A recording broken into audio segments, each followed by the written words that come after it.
निताय योग टीवी।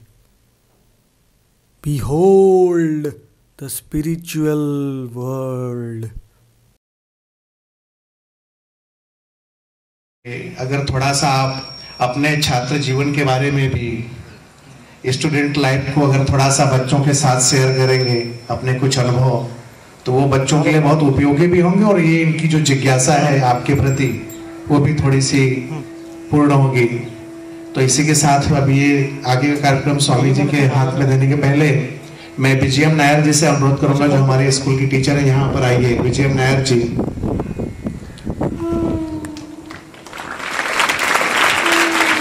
इसके पहले मेरे मित्र टीके द्विवेदी अकेला जी यहाँ पर हैं, जो मुंबई के एक अच्छे अखबार मिड डे के रिपोर्टर हैं। मैं चाहूंगा कि वे स्वामी जी का पुष्प माला से स्वागत करें।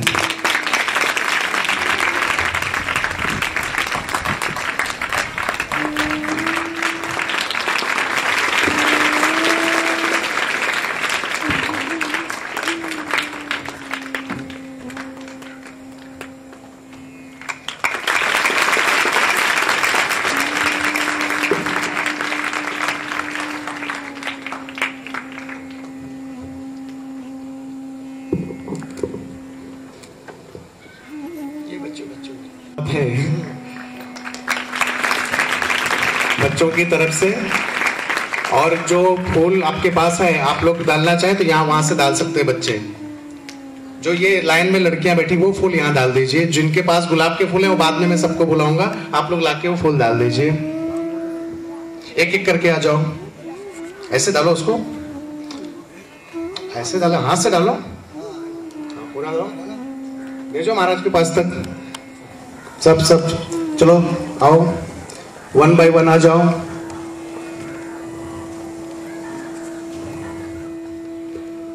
ये आप लोग लकी हो।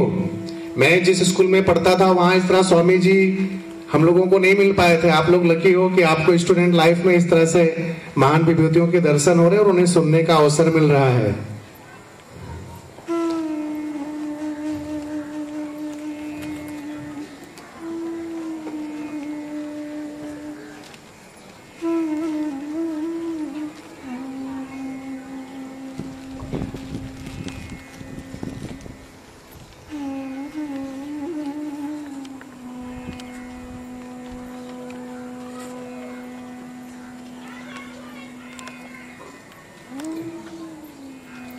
पाटिल टीचर और सब मनीषा टीचर, पाटिल टीचर और जो विशाल सर, आप लोग भी आना चाहें आके पुष्प डाल सकते हैं, आ जाइए। जो टीचर्स आना चाहते हैं आ जाइए।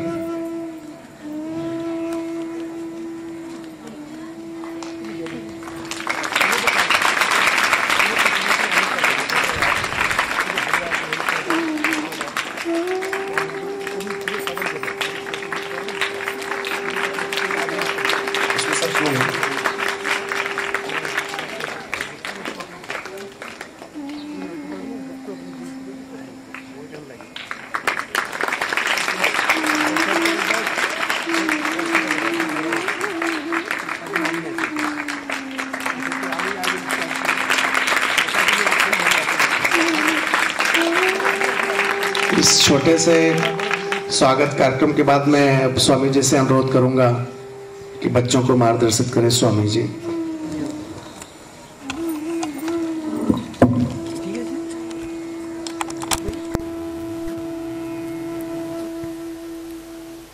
कौमारेत आचरेत प्राज्ञो धर्मान् भागवतान् इह सुदुर्लभम मानुषम जन्म तदपि अध्रुवम अर्थतम। तो आप सबकी छोटी अवस्था है बाल्य अवस्था, और ये मनुष्य जीवन में सबसे महत्व की अवस्था है, क्योंकि हम छोटी अवस्था में जो संस्कार प्राप्त करते हैं वो पूरे जीवन भर हमारे साथ में रह जाते हैं।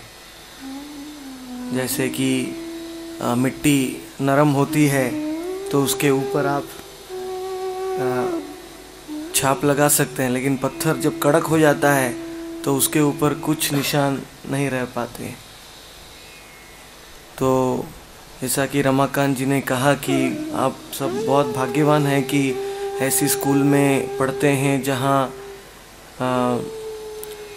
विद्या के साथ साथ, आर्थिक विद्या के साथ साथ आध्यात्मिक संस्कारों में भी जोर डाला जाता है। ये अवसर आपको मिला है, तो इसलिए हमें बचपन से ही बैलेंस्ड जीवन जीने का संस्कार मिलता है कि हम अच्छे विद्यार्थी बने, अच्छे जीवन जिए, मनुष्य जीवन में अग्रसर हों और उसके साथ साथ मनुष्य जीवन के लक्ष्य के बारे में भी थोड़ा ज्ञान हमें रहे, ताकि हम सही रास्ते में आगे बढ़ सकते हैं। इसलिए भक्त प्रहलाद जब अपने स्कूल में जाता था तब उसके टीचर तो शुक्राचार्य के 2 पुत्र थे, षंड और अमरक। और जब भी समय मिलता था क्लास के बीच में, क्लास के शुरू में, अंत में, प्रहलाद अपने मित्रों को आत्मा के बारे में भी सिखाता था। तो इसीलिए दोनों वस्तु जरूरी हैं। और रमाकांत जी ने कहा कि राजीव गांधी स्कूल में कोई 100% पासिंग रेट है, यहाँ कोई फेल नहीं होता है। ये सब शिक्षकों के प्रयास का फल है कि यहाँ बच्चों को पर्सनल अटेंशन दिया जाता है और आप सबको इतने अच्छे टीचर मिले हैं, इतने अच्छे हेडमास्टर मिले हैं। तो इससे आप जीवन भर इसको याद रखेंगे कि मुझे कुछ मिला है ये स्कूल में से। तो इस प्रकार से इसका पूरा फ़ायदा उठाना चाहिए कि आप सबको विद्यार्थी के रूप में सबसे पहले तो ये कर्तव्य है कि टीचरों का मानना चाहिए। जो वर्तमान पथ प्रदर्शक गुरु, 3 प्रकार के गुरु होते हैं जो हमें स्कूल कॉलेज में सिखाते हैं, वो पथ प्रदर्शक गुरु हैं। उसके बाद आते हैं शिक्षा गुरु, उसके बाद आता है दीक्षा गुरु। तो तीनों गुरुओं को हम सम्मान देते हैं। भले टीचर की कोई बात हमें पसंद नहीं आ रही है तो भी हमें टीचर के सामने नहीं बोलना चाहिए, जैसे हम माता पिता के साथ व्यवहार करते हैं। हमें प्रयत्न करना चाहिए जितना जीवन में उतार सकें, क्योंकि वो हमारे शुभ चिंतक हैं। सूर्यदम सर्वभूतानां ज्ञात्वा माम शांतिमृच्छति। जैसे भगवान कृष्ण हमारे शुभ चिंतक हैं, हमारा भलाई सोचते हैं, सब जीवों के भगवान हैं, वैसे टीचर लोग, माता पिता और गुरु, ये तीनों हमारे शुभ चिंतक हैं। हमें ऐसे विद्या दे रहे हैं जिससे हमारा भविष्य उज्जवल बनेगा। तो इसलिए हमको टीचरों का सम्मान देना चाहिए, शिक्षकों का सम्मान देना चाहिए और प्रामाणिकता से अध्ययन करना चाहिए। बहुत सिंसियर रूप से मेरे खुद के अध्ययन क्षेत्र से मैं ये कहना चाहता हूँ कि जो भी आप स्कूल में पढ़ते हैं रोज़, उसको घर में जाके याद करना चाहिए। तो आपको परीक्षा के टाइम में आपका मन चिंताग्रस्त नहीं होगा, शांत हो जाएगा। रोज की रोज पढ़ाई कौन करता है? हाथ सब करते हैं, इसलिए तो स्कूल 100% रोज का, जैसे रोज हम खाना खाते हैं, भोजन करते हैं, शरीर के लिए देते हैं, वैसे ही मन के लिए रोज का रोज अध्ययन करना चाहिए, रोज का रोज होमवर्क पूरा करना चाहिए। तो हम परीक्षा में पार उतर सकते हैं। हर दिन हम परीक्षा के लिए तैयार रह सकते हैं, हम रोज का रोज अध्ययन करेंगे तो। जैसे हम रोज का रोज भगवान का नाम लेते हैं तो हम हर दिन तैयार रहते हैं। तो इस प्रकार से मैं जब आईआईटी में था तब एशिया की सबसे बड़ी लाइब्रेरी है सेंट्रल लाइब्रेरी पवई में, उसमें हजारों ग्रंथ हैं। तो मैं अध्ययन करने जाता था। एक दिन मुझे नित्यानंद और गौरांग इनके लीला चरित्र के 17 ग्रंथ हैं, उनका नाम है चैतन्य चरितामृत, पूरे गोल्डन सोने के रंग का वो ग्रंथ है। तो मुझे कॉलेज में वो ग्रंथ दिखाई दिए, मैंने उनको उठाया, बोला अरे सोने के ग्रंथ कहाँ से आ गए। कॉलेज में सोने के अवतार, तो उनके ग्रंथ भी सोने के हैं। कलयुग में राधा के भाव में कृष्ण का अवतार होता है, इसलिए सोने सुवर्ण वर्ण है। तो जैसे ही मैंने उठाया, मैंने संस्कृत सीखा, बंगाली सीखा और उसको 5 बार पढ़ा मैंने। उसके 11,555 श्लोक हैं। तो उससे जीवन में काफ़ी परिवर्तन आया, सब प्रश्नों का उत्तर मिला। तो मैंने सोचा कि अभी मैं कृष्ण का भक्त हो रहा हूँ। हॉस्टल 6 में था मैं, हॉस्टल 9, हॉस्टल 1 आदि सब हॉस्टलों में गीता के प्रवचन मैंने शुरू किए, क्योंकि वहाँ आईआईटी में जब से विद्यार्थी आते हैं तब तक वो अच्छे होते हैं, लेकिन जब हॉस्टल में आते हैं तो वो बिगड़ जाते हैं, सब संस्कार चले जाते हैं। तो इसीलिए अभी आपको जो संस्कार मिल रहे हैं बहुत महत्व के हैं, ताकि आप बड़े होंगे तो आप सही रास्ते को छोड़ेंगे नहीं। मैंने खुद देखा आईआईटी में भारत के सबसे बुद्धिमान विद्यार्थी लोग आते हैं, लेकिन एक बार अंदर आने के बाद उस हॉस्टल के वातावरण में रोज की रोज पढ़ाई छोड़ देते हैं, खेल देखते हैं, टीवी देखते हैं आदि में इतने मग्न हो जाते हैं। तो इसलिए मैंने उनके जीवन को कुछ ज्ञान देने के लिए ये गीता के सेमिनार चालू किया। आईआईटी में काफ़ी सक्सेस हुआ और ये देखा गया कि जो लोग अच्छे संस्कार हैं, जो लोग भगवत गीता को सुनते हैं, उन लोग पढ़ाई में ज़्यादा ध्यान देते हैं, वो बाकी के कार्यों में समय बर्बाद नहीं करते। तो इससे पढ़ाई अच्छी हो जाती है।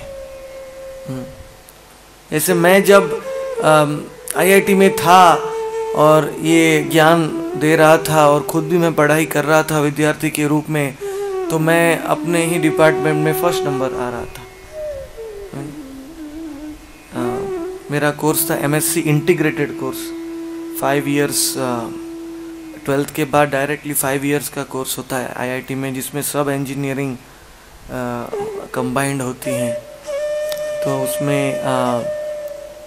मैं गोल्ड मेडलिस्ट था कि फर्स्ट नंबर आता था, ताकि ये अपने उदाहरण से हम नहीं दिखाएंगे तो लोगों को प्रेरणा कैसे मिलेगी। हमें अपना उदाहरण से दिखाना चाहिए।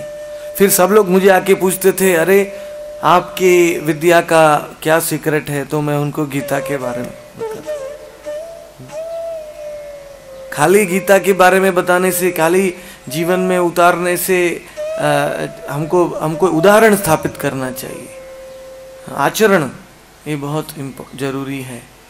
मतलब आप सब छोटे छोटे से हैं, आप सबको भी आचरण अच्छा करना चाहिए। तो आचरण है वो प्रैक्टिकल है, और आप जो स्कूल में सीख रहे हैं वो थियरी है, उसको थियरी कहते हैं। ज्ञान है, और विज्ञान क्या है? विज्ञान है जो आप जीवन में उतारते हैं। टीचरों से कैसा व्यवहार करते हैं, माता पिता से कैसा व्यवहार करते हैं, ये विज्ञान है। अगर आपको सबसे अच्छा ज्ञान मिलेगा लेकिन आप विज्ञान ठीक से नहीं करेंगे तो लोग बोलेंगे, अरे स्कूल में क्या सिखा रहे हैं, क्या बता रहे हैं। तो इसलिए आचरण बहुत अच्छा होना चाहिए। जब भी आपको थोड़ा सा समय मिले तो एक दूसरे से अच्छी बातें करनी चाहिए। एक दूसरे को से गुस्सा नहीं करना चाहिए और हमेशा नम्र रहना चाहिए। तो इस प्रकार से विद्यार्थी जीवन का एक रस अलग है। जब भगवान खुद कलयुग में आए हैं तो वो भी विद्यार्थी बने हैं, उनका नाम था निमाई पंडित। कृष्ण की लीला में द्वापर युग में कृष्ण तो वैश्य परिवार में थे, इसलिए वो स्कूल में ज़्यादा पढ़े नहीं, गाय को चराते थे, बचपन से गायों को और बछड़ों को चराते थे। लेकिन भगवान कलयुग में जब आए तो निमाई पंडित बन के इतने बड़े विद्यार्थी बने, व्याकरण, संस्कृत का व्याकरण, काव्य कि वो बिल्कुल सीख लेते थे। भगवान कृष्ण ने भी सांदीपनि मुनि के आश्रम में उज्जैन में 64 दिन में 64 विद्याओं को अर्जित किया। जैसे आप दिन में पढ़ते हैं स्कूल में और रात को आप प्रैक्टिस करते हैं, घर में जाके अध्ययन करते हैं, उसको दोहराते हैं, वैसे ही भगवान ने भी उज्जैन में किया। सांदीपनि मुनि से उन्होंने सुबह के दिन में विद्या सीख लिया और शाम को उसका अभ्यास किया। तो 64 दिन में 64 विद्याओं में संपूर्ण हो गए कृष्ण। लेकिन हमारे पास ऐसी क्षमता नहीं है, इसलिए हमको फर्स्ट स्टैंडर्ड से 10th स्टैंडर्ड तक जाना पड़ता है, ताकि हम धीरे धीरे धीरे धीरे इसको ज्ञान को अर्जित करते हैं। तो इसलिए ये बड़े ही भाग्य की बात है कि यहाँ जो भी आप सब बैठे हैं वो कोई बाई चांस नहीं बैठे हैं कि शुचिनाम श्रीमताम गेहि योगो भ्रष्ट विजायते। पिछले जन्मों में कुछ आपने ऐसा अच्छा कार्य किया है कि इस जन्म में आपको ऐसे स्कूल में विद्या मतलब पढ़ने का अवसर मिला जहाँ ऐसे कार्यक्रम होते हैं और ऐसे हेडमास्टर, ऐसे शिक्षक मिलते हैं आपको जो आपके आत्मा का भी ध्यान रखते हैं और आपके विद्या का भी ध्यान रखते हैं। तो मेरी सब विनंती है सब बच्चों से कि सीरियसली लीजिए, अभी खेल कूद का टाइम है। चाणक्य पंडित कहते थे पहले 1 से 5 साल की आयु में बच्चे को सब कुछ करने देना चाहिए। 5 से 15 साल की आयु में बच्चे के ऊपर स्ट्रिक्ट हो जाना चाहिए और 15 साल की आयु में वो बच्चों के साथ मित्र हो जाना चाहिए। तो अगर आपके शिक्षक लोग आपके ऊपर स्ट्रिक्ट हैं, हेडमास्टर लोग, तो उसको बुरा नहीं मानना चाहिए, वो आपके भविष्य के लिए अच्छा है। एक बार एक लड़का था, वो क्लास में बहुत चोरी करता था, पेंसिल चोरी कर लेता था, ये कुछ चोरी कर लेता था। तो बड़ा हो गया तो बहुत बड़ा चोर बना, डाकू बना। उसकी माँ ने उसको सुधारा नहीं, शिक्षकों ने उसको सुधारा नहीं। तो बाद में जब उसको फांसी के लिए लेके गए, उसने बहुत बड़ा गुनाहजनक कार्य किया। तो उस समय उसको पूछा गया तुम्हारी कोई आखिरी इच्छा है? तो बोला मुझे मेरी माँ से मिलना है। तो जब उसकी माँ सामने आई तो उसने बोला, हे माँ, तुमने क्या किया, मुझे सुधारा नहीं। जब बचपन में मैं ऐसे कार्य करता था उस समय में तुम मुझे डांटती थी, तो मैं ऐसा चोर नहीं बनता था। तो इसलिए जो हमें डांट देते हैं, जो हमें सुधारते हैं, तो वो हमारी भलाई के लिए है। पढ़ाई हमें कराते हैं, वो भी हमारी भलाई के लिए है। तो इसलिए पढ़ाई में मन लगाना चाहिए। आपको इतना बड़ा मैदान मिला है खेल कूद के लिए, और योगा भी आपको सिखाया जाता है। योगा, प्राणायाम सब करते हैं। प्राणायाम तो बहुत अच्छा है, उससे आपकी स्मृति शक्ति बढ़ेगी। ईड़ा और पिंगला, हमारे नाक में 2 नाड़ियाँ होती हैं, ईड़ा और पिंगला, और बीच में होती है सुषुम्ना। तो एक साइड से हम सोचते हैं ब्रेन में, और दूसरी साइड से हमको भाव मतलब स्नेह आता है दूसरों के प्रति। एक फिलोसॉफिकल साइड है, एक सेंटिमेंटल साइड है हमारे ब्रेन में। तो प्राणायाम से दोनों खुल जाता है। प्राणायाम करने से हमें याद बहुत रहता है और हम अपना होमवर्क जल्दी ख़त्म कर सकते हैं और इसका जल्दी फ़ायदा होता है। तो इसलिए ये भी बहुत अच्छा है जिस आपको इस प्रकार का ज्ञान अभी से मिल रहा है। तो इसको हमेशा कंटिन्यू रखिए। आप बड़े हो जाएंगे, स्कूल से आगे बढ़ेंगे तो भी जो आपने सीखा है उसको जारी रखिए, तो हमेशा आपके जीवन में फ़ायदा होगा।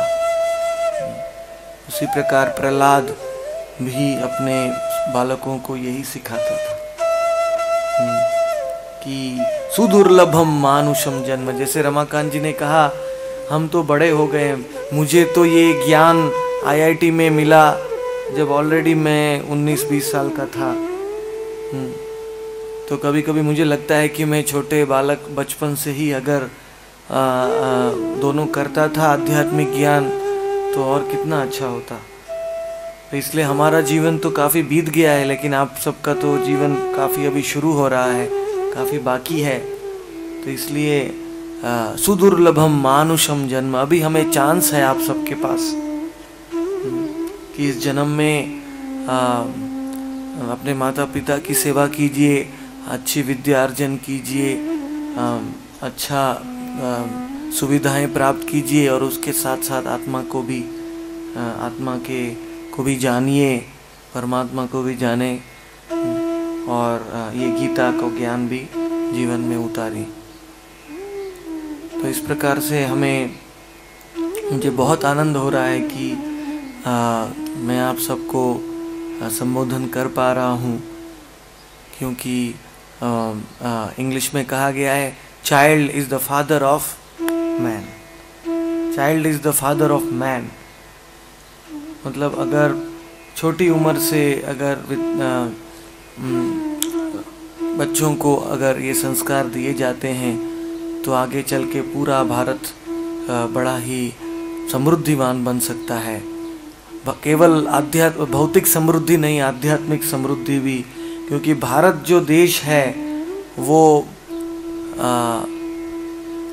लंगड़ा है। लंगड़ा कहते हैं, लंगड़ा मतलब कि आध्यात्मिक दृष्टि है लेकिन हमारे पास पैसा कम है, विदेशों से, दूसरे देशों से समृद्धि कम है। और दूसरे देश अंधे हैं, उनके पास आध्यात्मिक विद्या नहीं है लेकिन धन संपत्ति ज़्यादा है।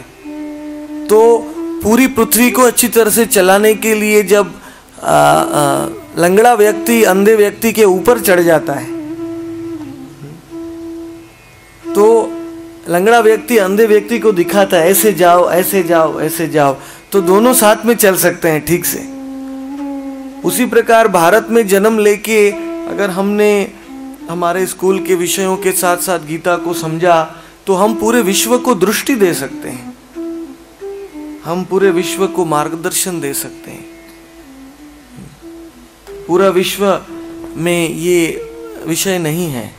जो भारतवर्ष में भगवान ने अवतार लिया है तो हमारा जवाबदारी भी बढ़ गया है, हमें भी इसको समझना है और दूसरों को बांटना है। भगवान ने सोचा कि भारत के लोग इसको अपनाएंगे और दूसरों को बांटेंगे, लेकिन तो भी आजकल के स्कूल में ये विद्या नहीं सिखाई जाती है। हम सब केवल विदेशों के पीछे भाग रहे हैं, संस्कृति हमारी भूल जाते हैं। लेकिन इस स्कूल में ऐसा नहीं है। इस स्कूल में ये सब आपको अवसर दिया जाता है। स्वयं रमाकांत जी और सब टीचर पूरा अपना व्यक्तिगत इंटरेस्ट लेते हैं आप लोगों के जीवन में।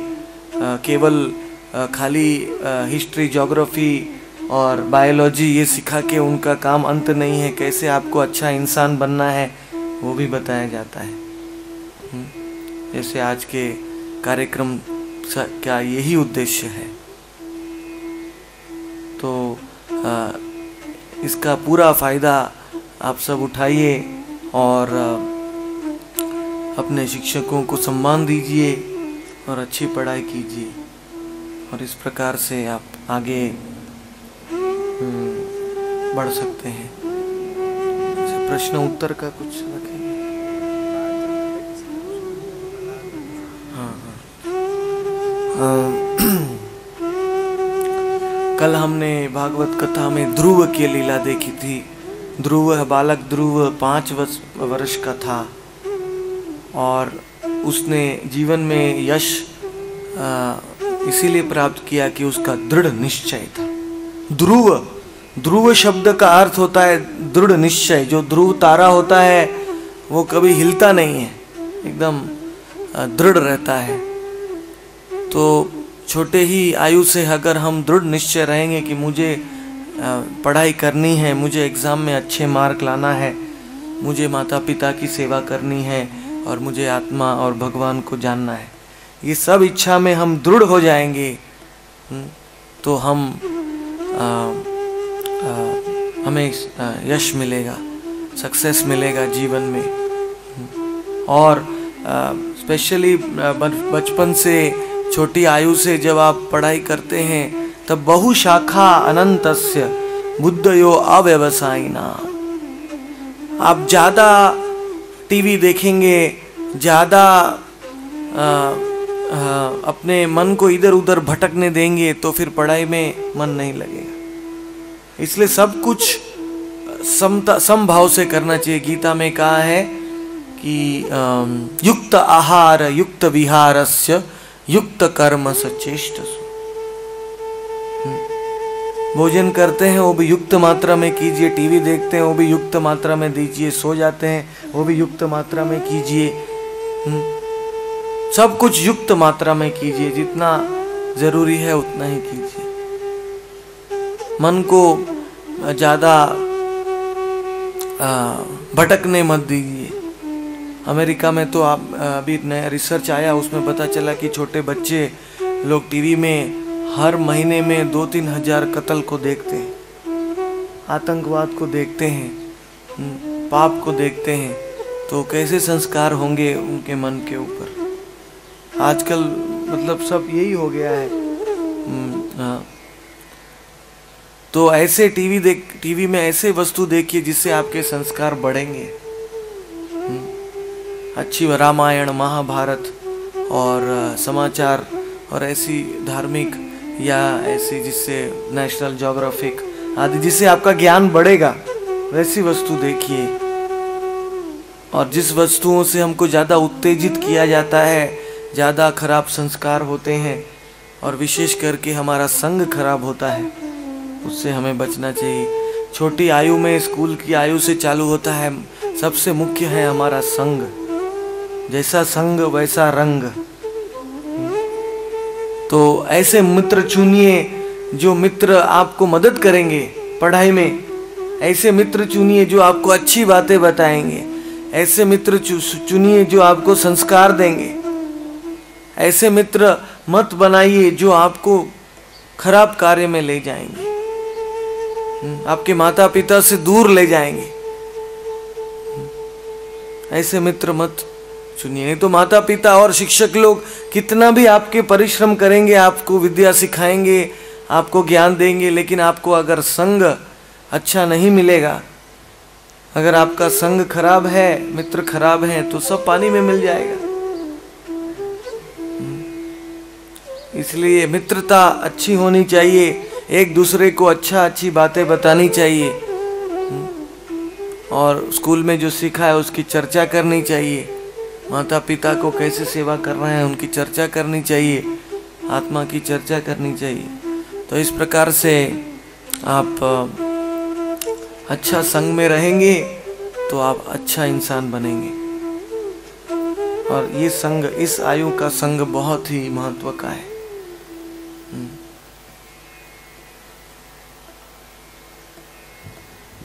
जो स्टूडेंट्स अगर मन में आपके कोई क्वेश्चन आते हैं 10th के, 9th के, 8th के, कोई भगवान को लेकर मन में ऐसे कुछ विचार है कि कुछ पूछना है भगवान के बारे में या अपने बारे में, ऐसी कोई बात पूछनी है तो यहाँ आ सकते हैं और पूछ सकते हैं। जो 10th के, 9th के, 8th के, 7th के, किसी भी क्लास के बच्चे मन में कोई क्वेश्चन ऐसा है तो पूछ सकते हैं, डरने की जरूरत नहीं है। किसी को कुछ पूछना है? 10th में कुछ मन में सवाल नहीं उठते? बार बार मैं बोलता हूँ कि सवाल मन में उठने चाहिए, बार बार हर दिन आप लोगों को बताता हूँ मैं जब भी कुछ बोलता हूँ, मन में बहुत सारे सवाल आने चाहिए। आते भी हैं लेकिन तुम डर के मारे किसी से पूछते नहीं हो, उस पर सोचते नहीं हो। सबके मन में सवाल आते हैं, नहीं आते ऐसा तो हो ही नहीं सकता। आपके मन में सवाल आते हैं, आप डरते हैं, पूछते नहीं किसी से, कहीं पढ़ते भी नहीं है, आंसर ढूंढने की कोशिश नहीं करते, कोई सवाल नहीं है मन में। अरे ये तो सवाल होगा कि कैसे पढ़ें कि अच्छे नंबर मिले, ये भी नहीं है।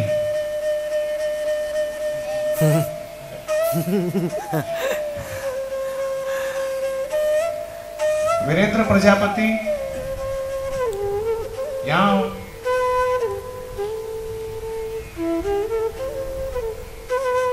किसी के भी मन में कुछ भी पूछ सकते हैं आप, किसी भी चीज के बारे में।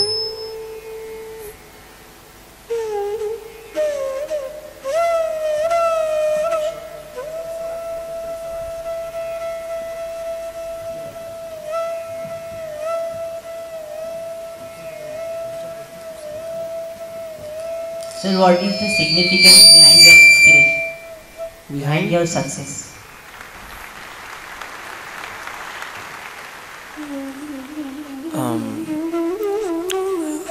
अंग्रेजी में प्रश्न पूछा है लेकिन हिंदी में उत्तर देता हूँ सब कुछ। तो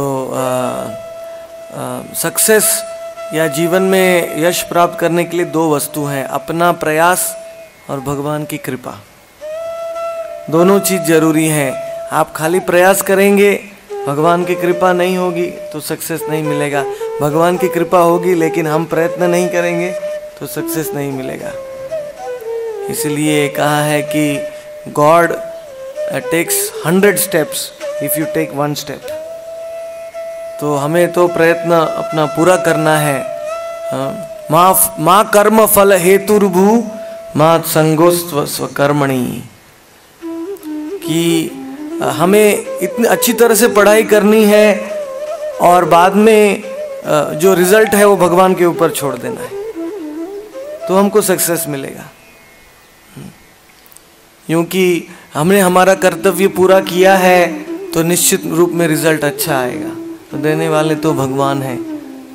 वो एग्ज़ाम के जो एग्जामिनर लोग होते हैं, जो हमारे पेपर को चेकिंग करते हैं, उनको भी बुद्धि तो भगवान ही देते हैं। मत्तः स्मृतिर्ज्ञानम अपोहनम च। तो इसलिए ये सक्सेस है। और हमारे प्रयत्न के बारे में ये है कि सुबह के समय में पढ़ाई अच्छी होती है, जल्दी प्रातः काल में हमें याद जल्दी रहता है। रात्रि काल में जो ब्रह्म मुहूर्त है वो सनराइज़ के 1 घंटा 36 मिनट पहले चालू होता है और 1 घंटा 36 मिनट से लेके 48 मिनट तक ब्रह्म मुहूर्त होता है। 48 मिनट्स का ब्रह्म मुहूर्त होता है। उसके बाद से सनराइज़ के पहले और सनराइज़ के दरमियान, सनराइज़ के बाद 1 घंटा और 48 मिनट जो भी आप पढ़ेंगे उससे आप वो रात को 4 घंटा पढ़ने के बराबर है। और उस टाइम में जो भी अध्ययन है आप कर सकते हैं।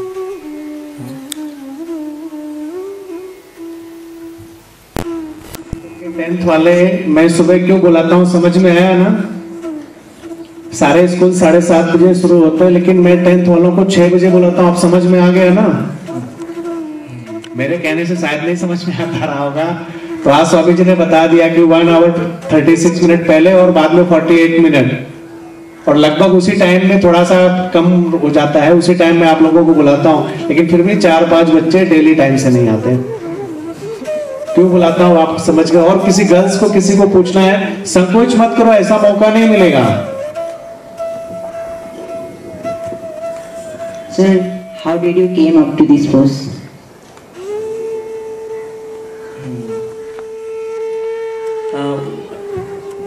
उसके लिए भी 2 वस्तु है कि खुद की इच्छा और भगवान की योजना। इच्छा द्वेष समुत्थेन द्वंद्व मोहेन भारत। अगर आप पढ़ाई करने की इच्छा नहीं करेंगे तो कभी पढ़ाई नहीं कर पाएंगे। उत्साह होना चाहिए। उत्साह ये विद्यार्थी के लिए सबसे महत्व की वस्तु है। उत्साहान निश्चयात धैर्यात। तत्तत् कर्म प्रवर्तनात् संग त्यागात् सतो वृत्ति षड्बीर भक्ति प्रसिद्ध्यति। उत्साह होना चाहिए। चलो आज टीचर ने बोला है कि 2 दिन के बाद होमवर्क सबमिट करना है, लेकिन मैं आज ही कर दूंगा, ये उत्साह होना चाहिए। 6 बजे बुलाया है, चलो मैं 5 मिनट पहले पहुंच जाऊंगा। उत्साह। जो टीचर कोई प्रश्न पूछ रहे हैं मैं जवाब दूंगा। उत्साह से ही हमें सक्सेस मिलता है। और उत्साह के साथ साथ निश्चय होना चाहिए कि मैं अच्छे मार्क लाके ही रहूंगा, मैं दिखा के ही रहूंगा। निश्चय, दृढ़ निश्चय। जो निश्चय होता है उसके लिए पर्वतों को भी वो चढ़ सकता है। और उत्साह और निश्चय के साथ तीसरा गुण विद्यार्थी में ये रहना चाहिए, धैर्य। धैर्य होना चाहिए कि मैं अच्छी पढ़ाई कर रहा हूं, मैं रोज की रोज पढ़ाई कर रहा हूं, अच्छा सीख रहा हूं, शिक्षक से सीख रहा हूं, मैं धीरज रखनी चाहिए। सब फल मिलेगा धीरे धीरे। एग्जाम में हम अच्छे पास होंगे। धैर्य होना चाहिए। सब कुछ एक ही दिन में नहीं होता है। धीरे धीरे धीरे धीरे हमारी बुद्धि विकसित होती है। धीरे धीरे धीरे हम जीवन में आगे बढ़ते हैं। तो विद्यार्थी को धैर्य होना चाहिए और स्टडी होना चाहिए। और संग त्यागात, जैसे मैंने कहा, खराब संग का त्याग करना चाहिए। और तत्तत् कर्म प्रवर्तनात्, इसका मतलब है सुबह जल्दी उठना चाहिए, अच्छा जीवन जीना चाहिए, स्नान करना चाहिए। स्नान करके जो स्कूल में आता है उसकी बुद्धि उसमें ज़्यादा याद रहता है। जब हम रात को सो जाते हैं तब हम तमोगुण में रहते हैं। जब सुबह हम उठते हैं तो हमारा शरीर के सब सेल, परमाणु सब धीमा तमोगुण में रहते हैं। तो हम ठंडे पानी से या थोड़े मिक्स पानी से स्नान करते हैं तो हम प्रफुल्लित हो जाते हैं। फिर हम स्कूल में आते हैं तो हमें सब कुछ याद रहता है, हम सब कुछ समझ सकते हैं। तो ये तत्तत् कर्म प्रवर्तनात्। तो ये सब गुण पैदा करने से हम अच्छे विद्यार्थी बन सकते हैं। और कोई प्रश्न है? और किसी स्टूडेंट को आ जाओ।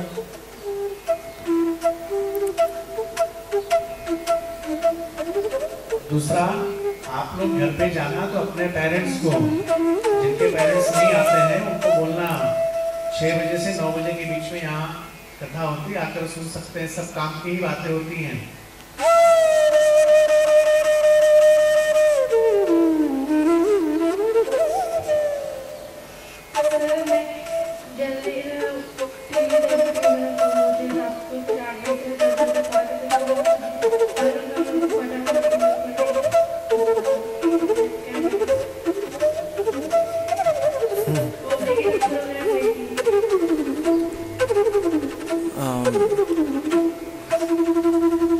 ज़्यादा रात को बहुत लेट भोजन नहीं करना चाहिए। बहुत लेट खाओगे तो सुबह नहीं उठ पाओगे, और बहुत लेट तक टीवी देखोगे तो भी सुबह नहीं उठ पाएंगे। तो इसलिए टीवी, मैंने जैसे कहा, थोड़ी मात्रा में देखना है, 1 घंटा।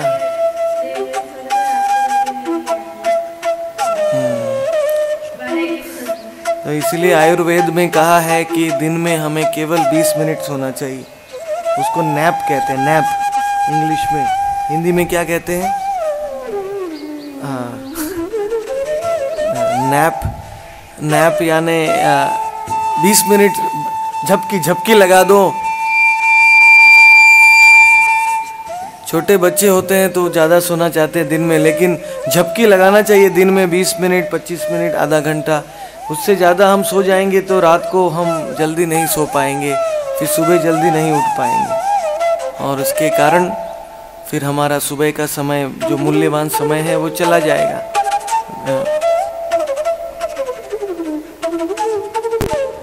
मुझे एक बात समझ में नहीं आई, और एक दिन मैं किताब पढ़ रही थी तो उसमें एक क्वेश्चन दिया था।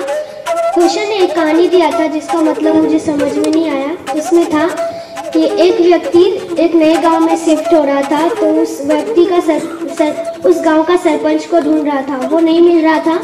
तो एक व्यक्ति से पूछा कि सरपंच कहाँ है। वो सोचा यहीं पर है, और उससे एक और सवाल पूछा कि तुम्हारे घर में कौन कौन है।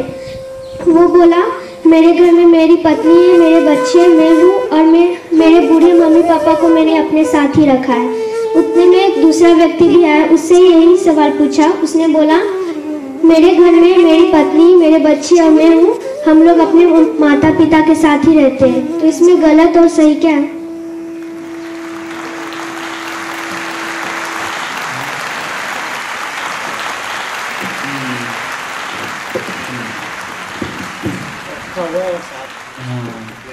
एक वाले लोग कह रहे थे कि उनको ऐसा लग रहा था कि माता पिता उनके ऊपर बोझा है। बोले हमने जैसे जानवरों को पालते हैं वैसे, बोले मैंने माता पिता को रखा हुआ है। और दूसरे वाले ने कहा कि नहीं, माता पिता हमारे साथ में रहते। तो कौन सा अच्छा है? वो अच्छा है, बल्कि हम माता पिता के साथ में रहते हैं, ऐसा बोलना चाहिए। और किसी को कुछ पूछना है पूछ सकते हैं, कुछ भी मन में है। तो जैसे इस बच्ची ने पूछा, साथ में रहना और रखा है, दोनों में फर्क क्या है?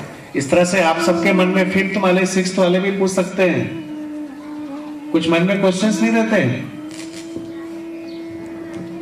सर मेरे मन में ये क्वेश्चन है कि मेरी मम्मी जब मुझको पढ़ने बोलती है, मैं पढ़ने बैठता हूँ, लेकिन उसके बाद पढ़ते पढ़ते मुझे ऐसा लगता है कि पढ़ना नहीं चाहिए, फिर लगता है पढ़ना चाहिए। ऐसा खोला क्यों होता है? कभी लगता है पढ़ना नहीं चाहिए, कभी लगता है पढ़ना चाहिए। वो पेंडुलम देखा है? तो पेंडुलम कभी इधर जाता है, कभी इधर जाता है, ऐसे। तो हमारा मन भी ऐसा है, क्योंकि पढ़ाई करने से हमारा भविष्य उज्जवल होने वाला है, इसलिए मन कभी कभी हमारा शत्रु बन जाता है। मन बोलता है नहीं पढ़ाई मत करो, और फिर कभी मन हमारा मित्र बन जाता है। इसीलिए जब मन हमें गलत करने के लिए बोलता है तब मन का नहीं मानना चाहिए। जब तुमको लगता है कि पढ़ाई नहीं करनी चाहिए तो मन को बोलो चलो, मैं नहीं मानूंगा। गीता में कहा है मन को हमारा मित्र बनाना चाहिए। हमारा कहना मन मानना चाहिए, मन का कहना हम नहीं मानते। तो जब मन कहेगा कि पढ़ाई मत करो तो जानबूझ के पढ़ाई करनी चाहिए। दृढ़ता होनी चाहिए मन को ना बोलने के लिए। जब कोई भी गलत विचार आता है तो ना बोल देना चाहिए, नहीं ये मेरे लिए अच्छा नहीं है, मैं पढ़ाई बंद करूंगा तो मेरे लिए अच्छा नहीं होगा, मैं माता पिता का नहीं मानूंगा तो अच्छा नहीं होगा, मैं क्यों मानूंगा, मैं क्यों मन का सुनूंगा। तो इसलिए मन जो हमें कहता है सब कुछ अच्छा नहीं होता है, जो अच्छा है उसको लेना है और अच्छी बात मन को सिखानी है। इसलिए तो हमारे टीचर हैं, माता पिता हैं, हमको अच्छी बात सिखाते हैं, उससे हमारा मन स्ट्रांग होता है। ठीक है, और कोई आना चाहेगा? आकाश मिश्रा कुछ है पूछना?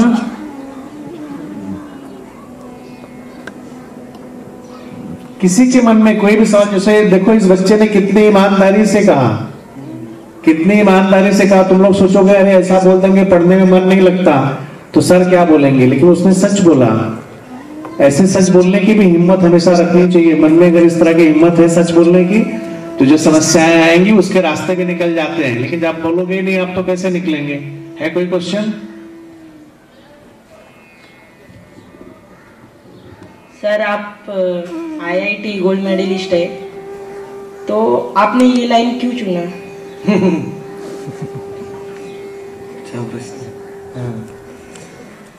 तो देखो संसार में डॉक्टर, इंजीनियर, कॉबलर, दुकानदार, बिजनेसमैन, नौकरीदार सबकी ज़रूरत है, नहीं तो ये संसार चल नहीं सकता है। सब लोग अपने अपने हिस्से से सोसाइटी की सेवा कर रहे हैं, समाज की। तो जब सब लोग अपना अपना कार्य कर रहे हैं तो ऐसे लोगों की भी ज़रूरत है जो अपना पूरा जीवन आध्यात्मिक मार्गदर्शन देने को संसार में दे सकें। क्योंकि सब लोग अपने अपने व्यवसायों में इतने मग्न हैं कि ऐसा भी कोई होना चाहिए जो उनको कोई ऊंचा ज्ञान दे सके, ताकि वो केवल उसके अंदर बंद नहीं रहें, कुछ और सोचें, आत्मा के बारे में सोचें, उनका खुद का कल्याण क्या हो ये सोचें। और केवल सब कुछ हमें मिलेगा इस संसार में, लेकिन अगर सुख और शांति नहीं है तो उसका कोई फायदा नहीं है। तो इसलिए सुख शांति देने वाला एक दुनिया का सबसे पैसे वाला व्यक्ति था, उसको पूछा तुमको क्या चाहिए, तो उसने क्या बोला पता है? उसको पूछा गया व्हाट डू यू वांट, और क्या चाहिए तुमको?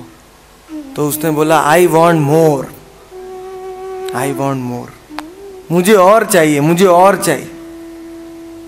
तो अगर इतना सब संसार में दौलत इकट्ठा करने के बाद भी वो संतुष्ट नहीं है, तो फिर उसको दुनिया की दौलत मिलेगी तो भी वो संतुष्ट नहीं होगा। तो इसलिए ऐसे लोगों की भी जरूरत है संसार में, आध्यात्मिक मार्गदर्शन देंगे ताकि सब जीव अपने अपने कार्य में ठीक से कर पाएंगे। वो डॉक्टर अच्छा डॉक्टर बने, विद्यार्थी अच्छा विद्यार्थी बने, इंजीनियर अच्छा इंजीनियर बने, ये ज्ञान देने के लिए भी ऐसे लोगों की ज़रूरत है। तो मैंने IIT करने के बाद में सोचा कि मेरे जीवन का परिवर्तन हुआ इस ज्ञान से, तो मैं मेरा जीवन इसमें बलिदान दूंगा ताकि दूसरों का लाभ हो सके।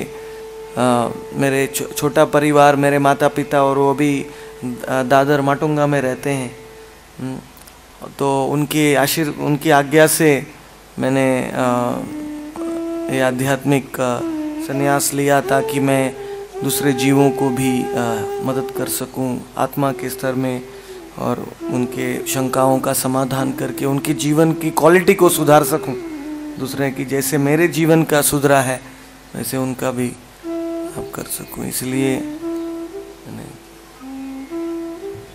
आकाश ने सच में बहुत अच्छा क्वेश्चन, और मुझे लगता है कि स्वामी जी को जो लोग भी जानते हैं, खास करके गृहस्थ लोग जो घरों में रहते हैं परिवारों के साथ, उन सबके मन में आता है कि IIT किया, इतना सारी पढ़ाई किया, तो इस फील्ड में क्यों आए? तो ये जो आकाश ने सवाल पूछा सच में बहुत अच्छा सवाल था, और बहुत सारे लोगों को इसका जवाब मिला।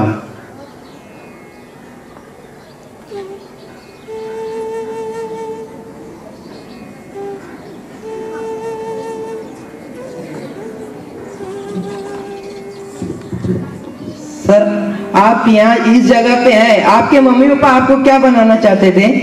मेरा क्वेश्चन आपसे यही है। मेरे माता पिता भी बहुत ही आध्यात्मिक थे। से मुझे स्कूल कॉलेज में भेजने के साथ साथ मुझे संस्कार बहुत अच्छे देते थे।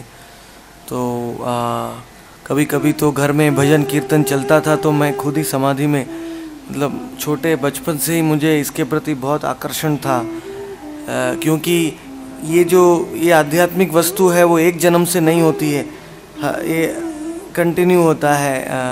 योगो शुचिनाम श्रीमताम गेहे योगो भ्रष्ट विजायते, गीता में कहा है कि जैसे आज आपने ऐसा कार्यक्रम सुना है क्योंकि आपने पिछले जन्मों में थोड़ा सा किया हुआ है, इसके लिए आप कंटिन्यू कर रहे हैं इसको। तो उस प्रकार से मेरे माता पिता तो मुझे अच्छा इंसान बनाना चाहते थे, और बाद में जब मैंने IIT के गोल्ड मेडल लेने के बाद उनसे रिक्वेस्ट किया मैं समाज की ऐसी सेवा करना चाहता हूँ, ये भी एक प्रकार की सेवा है। बल्कि IIT में से उनको जान के आश्चर्य होगा कि IIT में से जो भी पास होते हैं 95% विद्यार्थी भारत को आगे नहीं बढ़ाते हैं, वो विदेशों में जाके खुद अपना पैसा कमाते हैं। मेरे बैच में जितने भी स्टूडेंट थे सब अमेरिका में हैं, वो भारत में रहते ही नहीं है। उससे अच्छा तो मैं हूं कि मैंने भारत में रह के भारत के लोगों के लिए कुछ भलाई का कार्य कर रहा हूं। आत्मा के स्तर में केमिस्ट्री भी कृष्ण से कनेक्टेड है। अंडांतरस्थ परमाणु चयांतरस्थम गोविंदमादि पुरुषम तमहम भजामि। एटम के अंदर न्यूट्रॉन इलेक्ट्रॉन के अंदर भी कृष्ण रहते हैं। तो मैं जो अभी सिखा रहा हूँ वो भी केमिस्ट्री से कनेक्शन ही है। तो इसलिए इस प्रकार से मैं दूसरों की भलाई कर रहा हूँ। और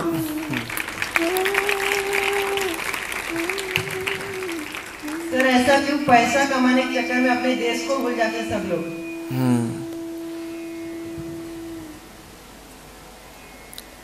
क्योंकि उन लोगों के स्कूल में आपके जैसा ये कार्यक्रम नहीं होते हैं।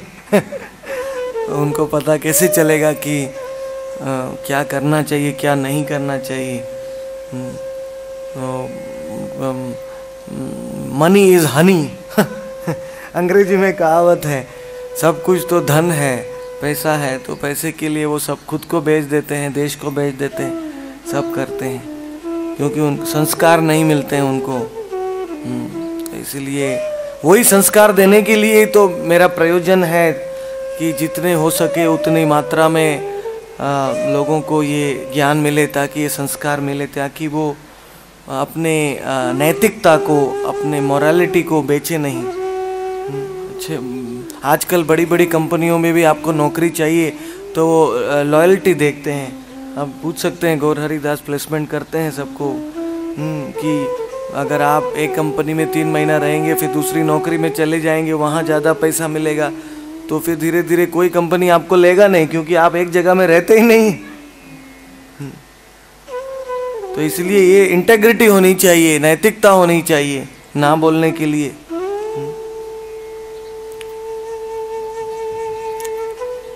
वन बाय वन जो आना चाहते हैं आगे यहाँ खड़े हो जाएं। जो स्टूडेंट क्वेश्चन करना चाहते हैं यहाँ आपके साइड में खड़े हो जाएं। अब इतने लोग का हो जाएगा, लाइन से खड़े हो जाओ, यहाँ क्यू में हो जाओ सभी। और लोग शांत रहिए। अभी बैठो चौबे, तुम बैठो बैठो। और तुम लोग? तो स्कूल में आता हूँ तो मुझे याद नहीं होता है। याद क्यों नहीं रहता है? उसके लिए आयुर्वेद में कफ, पित्त और वात 3 प्रकृतियां होती हैं। तुम पतले हो इसलिए तुम वात प्रकृति के हो। तो वात प्रकृति में क्या होता है कि थोड़े समय तक याद रहता है, फिर हम भूल जाते हैं, लंबे समय की बातें याद नहीं रहती। कफ और पित्त में ज्यादा रहती है। तो इसलिए याद रखने के लिए तुम प्राणायाम करो। प्राणायाम सिखाते हैं, और बादाम खा सकते हो, और स्मृति शक्ति के लिए ब्राह्मी और शंख पुष्पी आता है, उसको थोड़ा पियोगे तो जल्दी याद रहेगा। टाइम पे सो जाओ। टाइम पे अगर तुम्हारा सोना उठना बराबर नहीं रहेगा तो याद शक्ति कम हो जाती है। और टीवी कम देखो, जितना टीवी कम देखोगे उतना याद शक्ति बढ़ेगी।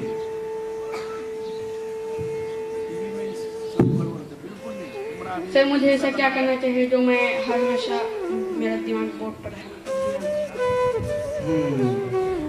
नियमित रूप से पढ़ाई करनी चाहिए, रोज की रोज। रोज के रोज पढ़ाई करोगे तो सब याद रहेगा। रिवीजन, एक बार पढ़ने से याद नहीं रहता है तो बार बार पढ़ना चाहिए। सर प्रलय कब आएगा?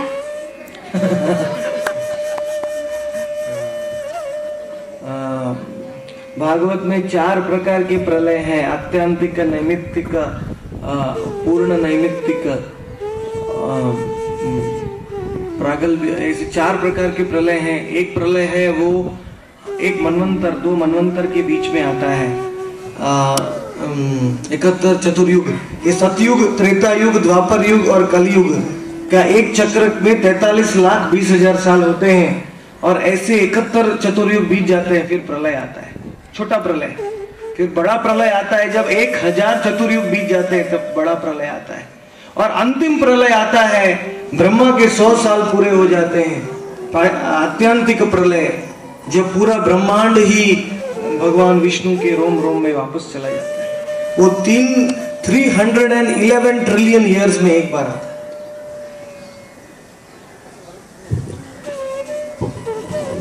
महाराज प्रलय आएगा तो क्या आएगा? प्रलय आएगा तो क्या होगा? 36,000 साल तक बारिश होती है। और मेरा एक और प्रश्न है, पूरा पृथ्वी, कल आपने सती के बारे में बताया था, तो सती के पिताश्री महादेव से इतना गुस्सा क्यों होते हैं? क्योंकि उनको द्वेष था। या दूसरा सक्सेस होता है तो वो नहीं देख सकते थे। जैसे आपके क्लास में दूसरा विद्यार्थी को पहला नंबर मिला, अच्छा नंबर मिला, तो आपको भी ताली बजानी चाहिए।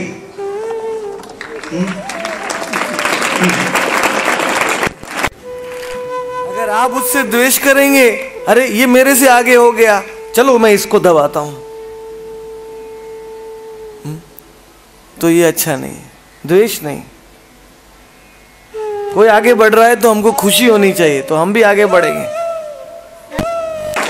जब तक बच्चा रहता है माँ बाप के लिए रोता है, जैसे वो बड़ा हो जाता है दो दोस्त पाकर माँ बाप को क्यों भूल जाता है? क्योंकि वो संग द्वारम योषितम संगी संगम, जब हम खराब संग करते हैं दोस्तों का, मित्रों का, जो खराब व्यसनों में मत्त हैं, तो हमारा नरक का दरवाजा खुल जाता है। मतलब वो हमारे नरक के टिकट दे देते हमको, पासपोर्ट वीज़ा।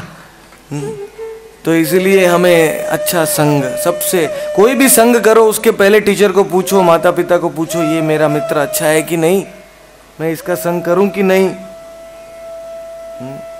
हमारे माता पिता हमें कितना परिश्रम करके बड़ा करते हैं छोटे से, और हम 2-3 दोस्तों के लिए हम माता पिता को छोड़ देते हैं, शिक्षकों को छोड़ देते हैं, मार्गदर्शन नहीं लेते। ये सबसे बड़ी गलती है, हमें हमेशा उनके मार्गदर्शन में रहना चाहिए। सर, जब मैं पढ़ने बैठता हूँ तो बोर क्यों लगता है? रुचि। जब पढ़ने बैठते हो तो बोरिंग इसीलिए लगता है कि तुम ये जानते नहीं हो कि पढ़ाई मेरे भलाई के लिए। अगर तुम समझोगे कि ये पढ़ाई केवल पढ़ाई के लिए नहीं है, मेरे भविष्य के लिए है, मेरे माता पिता को अच्छा मैं सेवा कर सकता हूँ, मेरा उज्जवल भविष्य होना है। हाँ? कभी बीमारी होती है तो डॉक्टर दवाई देते हैं, तो दवाई कड़वी होती है कि नहीं? लेकिन पीते हो कि नहीं? कड़वी दवाई कौन पीता है? सब पीते हैं। तो क्यों पीते हैं? क्योंकि हम जानते हैं कि मेरी भलाई के लिए मैं दवाई पीऊंगा तो मुझे भलाई होगी।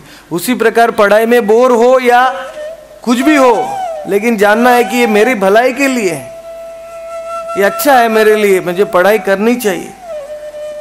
तो भले बोर हो, लेकिन पढ़ाई में मन लगाएंगे तो धीरे धीरे वो चला जाएगा बोर।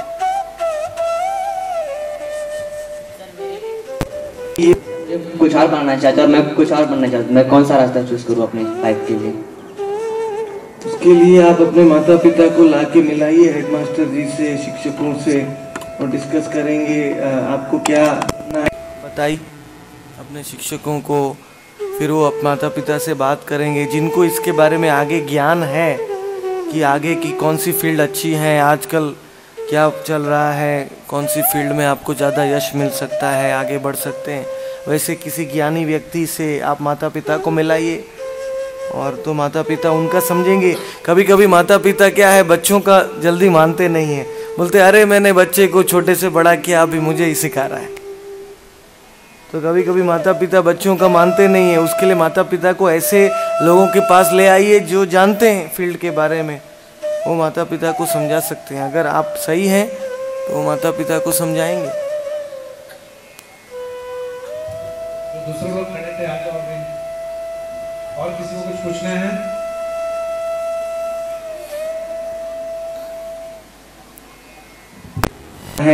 तो मेरा क्वेश्चन ये है कि मुझे जब टीचर ने एक बार बताया था हमारे ब्रेन हम लोग हमारी पूरी बॉडी को कंट्रोल करते हैं, पर हमारी ब्रेन ही क्यों हमारी बॉडी को कंट्रोल करती है?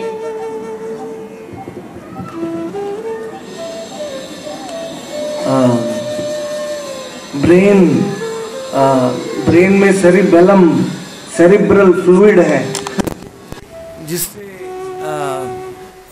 हमारी शरीर के सब नसों से कनेक्शन है। एक मिनट में ब्रेन में हजारों करोड़ों रिएक्शन चल रहे हैं। तो आयुर्वेद में कहा है कि 7 धातु हैं हमारे शरीर में, उसमें से सबसे जो रसमय धातु है, अंतिम धातु सेरिब्रल फ्लूइड कहते हैं, वो ब्रेन में रहता है। तो हम जो खाते हैं, हम जो पीते हैं, हम जो पचाते हैं, वो सब मिलके हमारे शरीर के पुष्टि देता है। उसमें से सबसे जो सूक्ष्म धातु हैं ब्रेन में जाते हैं। तो इसलिए ब्रेन है वो पूरे शरीर को चलाता है। और ब्रेन को चलाने वाला कौन है? भगवान तो अभी दूर की बात है। आत्मा, आत्मा है वो हार्ट में रहता है। एक बाल का 10,000वां टुकड़ा का साइज है आत्मा का। जब तक आत्मा शरीर में रहता है तब तक ब्रेन भी चलता है, हाथ भी चलता है, लेकिन आत्मा जब चला जाता है तो वो शरीर नीचे गिर जाता है। इसलिए ब्रेन का स्वामी है आत्मा, आत्मा का स्वामी है परमात्मा।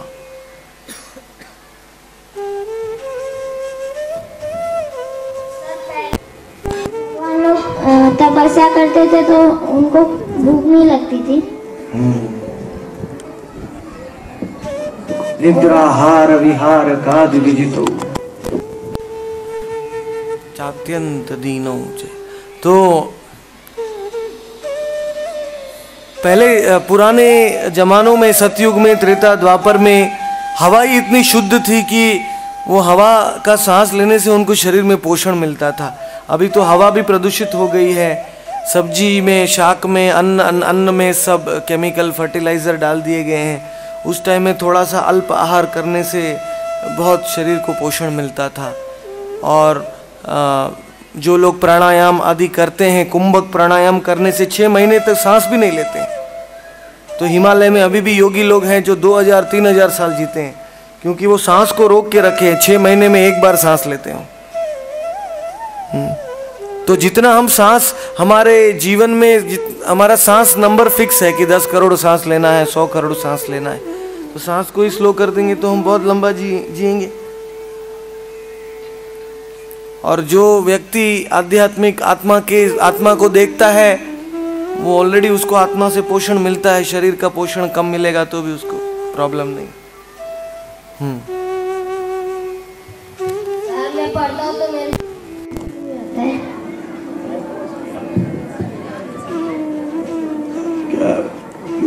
पढ़ने के समय में अगर अच्छी से याद रहना है तो पहले नींद, रात को नींद है वो साउंड स्लीप आना चाहिए।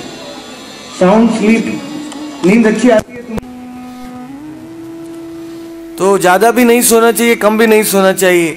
युक्त मात्रा में सोएंगे तो पढ़ाई के समय में तुमको याद रह जाएगा। और अगर याद नहीं रहता है तो पढ़ाई के पहले 5-10 मिनट प्राणायाम करो। और ये 2 मंत्र हैं, नित्यानंद और गौरांग। नित्यानंद नित्यानंद नित्यानंद नित्यानंद, गौरांग गौरांग गौरांग।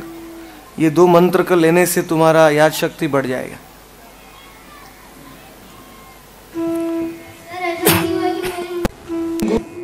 तो बहुत गुस्सा करते हैं और कभी कभी मेरे साथ एकदम फ्रेंडली बिहेव करते हैं। तो दोनों जरूरी है। अगर गुस्सा नहीं करेंगे तो तुम सुधरोगे कैसे? सब हंसी से बोलेंगे हाँ हाँ हाँ हाँ तो तुम मानोगे नहीं। तो ऐसा कहा गया वेदों में, माता पिता को हाथ उठाना चाहिए लेकिन मारना नहीं चाहिए। तो वो तुम्हारी भलाई के लिए ही करते हैं, क्योंकि तुमको प्रेम है। हम रास्ते पे कोई आदमी चल रहा है उसके ऊपर गुस्सा करते हैं क्या?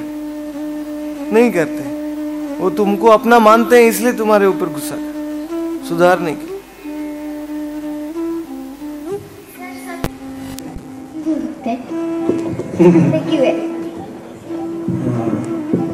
कलयुग का भगवान तो पैसा है।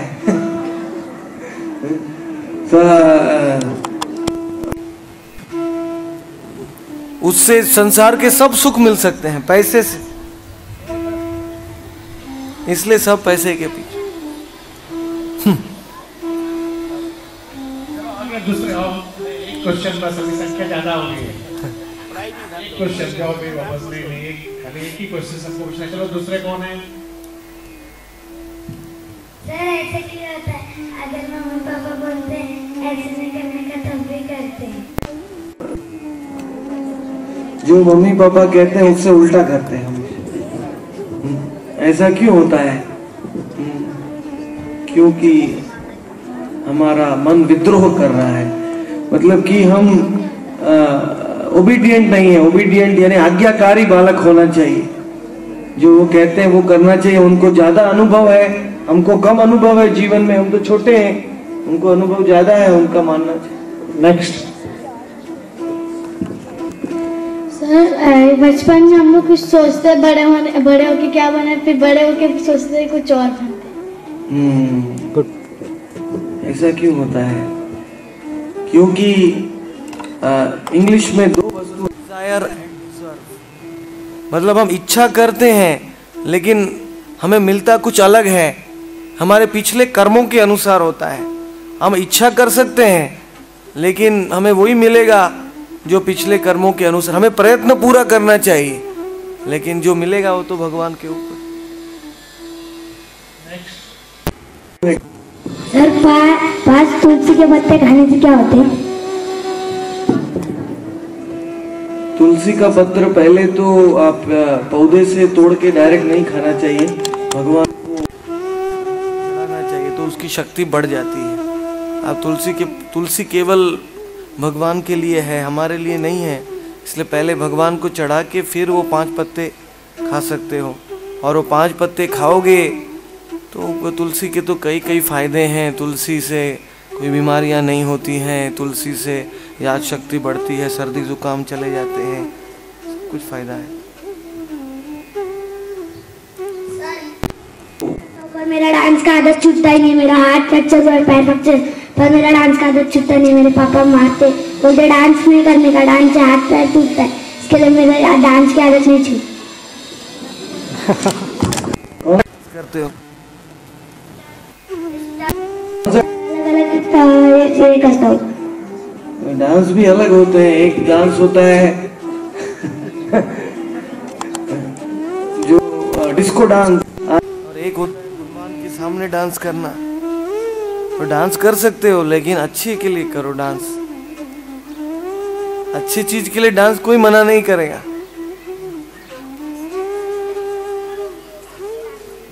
हाँ ठीक है, तो वो डांस भी युक्त मात्रा में करो, ज्यादा भी मत करो, कम भी मत करो। ज्यादा कर रहे होंगे इसलिए माता पिता मना करते कि हड्डी पसली सब टूट जाती है।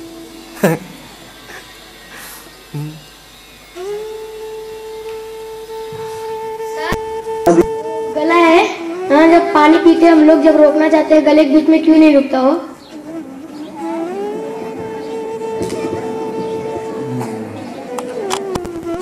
पानी को अगर रोकना चाहते हैं उसके लिए तो नेति करना पड़ेगा। नेति नेति होता है आयुर्वेद में, जो पानी से हम नाक से पीते हैं पानी, उसको आप रोक सकते। नाक से पानी डालते हैं, वो तो यौगिक प्राणायाम में आता है।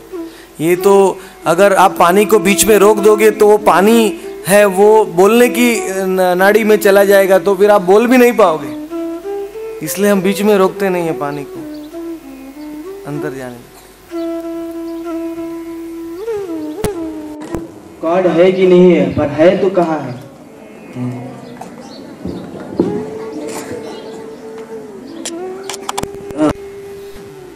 आप कल्याण के मेन रोड पे जाओगे तो वहाँ ट्रैफिक सिग्नल है, वो हरा होता है, लाल होता है, पीला होता है, तो क्या अपने आप चलता है? वो कैसे चलता है? चलाया जाता है। कोई ऑफिस में बैठ के बटन दबा रहा है तब वो चल रहा है। उसी प्रकार ये सारी सृष्टि इतने परफेक्टली चल रही है। पृथ्वी में ऊपर नॉर्थ पोल साउथ पोल है, पूरा पृथ्वी घूम रहा है सूर्य के आजू बाजू, और इतने सारे मीटियर जा रहे हैं लेकिन पृथ्वी के ऊपर कोई टकरा नहीं रहा है। तो ये सब गुरुत्वाकर्षण के नियम से पृथ्वी आकाश में तैर रही है। ये सब नियम के अपने आप बने हैं। एक बार आइजैक न्यूटन क्या बैठा था पेड़ के नीचे और एक सेब गिर गया करके उसके माथे के ऊपर, और जब सेब गिर गया तो न्यूटन ने बोला, अरे ऊपर से नीचे क्यों आता है सब चीज, नीचे से ऊपर क्यों नहीं जाता है? तो उसने लॉ ऑफ ग्रेविटी निकाला है। लेकिन वो लॉ ऑफ ग्रेविटी पहले से संसार में था, खाली उसने आविष्कार उसका डिस्कवर किया, उसको इन्वेंशन नहीं किया। तो वो लॉ किसने बनाया है वो न्यूटन ने नहीं पूछा। लॉ कोई नियम होता है उसको बनाने वाला होता है ना, अपने आप तो नियम नहीं होता है पैदा। तो इसलिए विज्ञान में लॉ तक जाते हैं लेकिन लॉ मेकर नहीं बताते हैं, और वो जो लॉ मेकर है वो गॉड है। मयाध्यक्षेन प्रकृति सूयते सचराचरम हेतु नाने न कौनते। जगत गीता में कृष्ण कहते हैं मैं गॉड हूं क्योंकि सब लॉज मैंने बनाए। तो गॉड है वो तो बहुत सिंपल है जानना। सूर्य है, चंद्र है, आकाश है, ये सब पूरी सृष्टि को देख के हमको विश्वास होना चाहिए कि गॉड है, इसको बनाने वाला कोई है। अपने आप तो नहीं चल सकता। और अगर गॉड है तो क्या कहाँ रहते हैं? नहीं, किसने देखा है? गॉड को कई साधु संतों ने देखा है, सद्गुरुओं ने देखा है। उसको विज्ञान है, उनको देख सकते हैं और दूसरे को दिखा सकते हैं। जैसे कोई अमेरिका जाके आता है तो अमेरिका देख के आता है, वैसे कई साधु पुरुष गोलोक धाम से नीचे आते हैं, भगवान को देख के आते हैं, तो वो भी हमको दिखा सकते हैं। नेक्स्ट, आवाज मत करो जो लाइन में खड़े। सर, मैं ये पूछना चाहती हूँ कि मैंने एक कहानी सुनी है जिसमें एक आदमी बहुत अमीर रहता है पर वो खुश नहीं रहता, जबकि एक आदमी बहुत गरीब रहता है और वो अपनी फैमिली के साथ बहुत खुश रहता है। क्योंकि जो खुशी है वो मन की वस्तु है। हमारे पास दुनिया की सब दौलत होंगी, लेकिन जैसे मैंने कहा हमको संतोष नहीं है, संस्कार नहीं है, अच्छे आध्यात्मिक विचार नहीं है, तो हम कभी सुखी नहीं हो सकते हैं। बल्कि जो गरीब व्यक्ति होता है वो आराम से 2 रोटी 3 रोटी खाता है, लेकिन वो अमीर व्यक्ति जब खाने बैठता है तभी उसका मोबाइल फ़ोन बजता है। ये हमेशा टेंशन में रहता है। तो इसीलिए अमीर बनना मना ही नहीं है, अमीर बनो, लेकिन अच्छे संस्कार हो, अपनी धन संपत्ति के साथ में रहो, लेकिन उसका अच्छा प्रयोग करो और अपने परिवार के लोगों को अच्छे संस्कार दो। वही पैसे का उपयोग करके पवित्र स्थानों में जाओ, तीर्थ यात्राओं में जाओ, गीता का पाठ कराओ, भागवत कराओ, ये सब संस्कार दो परिवार को, जरूरी है। कहना चाहती है, जब टीचर बोलती है कल मैथ्स का टेस्ट है तो मेरा मन बोलता है कि ना पढ़ना नहीं चाहिए। कौन है इनके मैथ्स टीचर? ये तो मन ही हमारा प्रॉब्लम है। गीता में कहा है कि जो हमें नहीं करना चाहिए वो हमारा मन पहले कहेगा हमको, तो जो दूसरा जो कहेगा वो हमें करना चाहिए। तो इसलिए जो मन कहेगा वो हमें नहीं मानना चाहिए। इसलिए तो हमें ये इंस्ट्रक्शन दिया जाता है।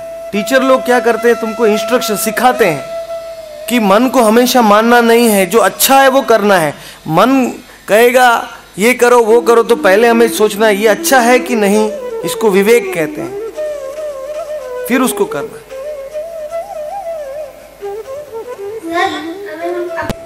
मन में मारने को क्यों मन करता है? मन में मारने को मन करता है, अपने मन को मारने को मन करता है गुस्से में। मन को मारने का मन करता है।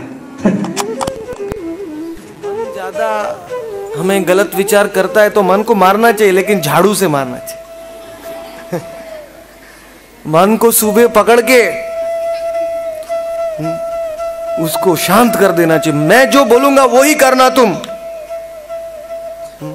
मुझे पढ़ाई करनी है, शांत बैठो, ज्यादा वो मत करो। मन को कंट्रोल में जो करता है वो ही मन को जीत सकता है। सर, विष्णु भगवान के कितने अवतार हैं? विष्णु भगवान के उतने अवतार हैं जितने समुद्र में लहरें हैं, तो गिन नहीं सकते हैं। बैठो, गिनते ऐसे भगवान के अनंत अवतार हैं। हर एक युग में युग अवतार, मनवंतर अवतार, पुरुष अवतार, शक्त्यावेश अवतार, गुण अवतार, लीला अवतार, अनंत प्रकार के अवतार। सर, आज मैं एक लेसन याद करता था, कल क्यों भूल जाता? क्योंकि कलयुग में स्मृति शक्ति मंद हो गई है। सतयुग में तो ये किताब थी, क्योंकि शिक्षक जब सिखाते थे तब विद्यार्थी नीचे बैठ के सुनता था, तो विद्यार्थी को पूरे जन्म भर याद रह जाता था।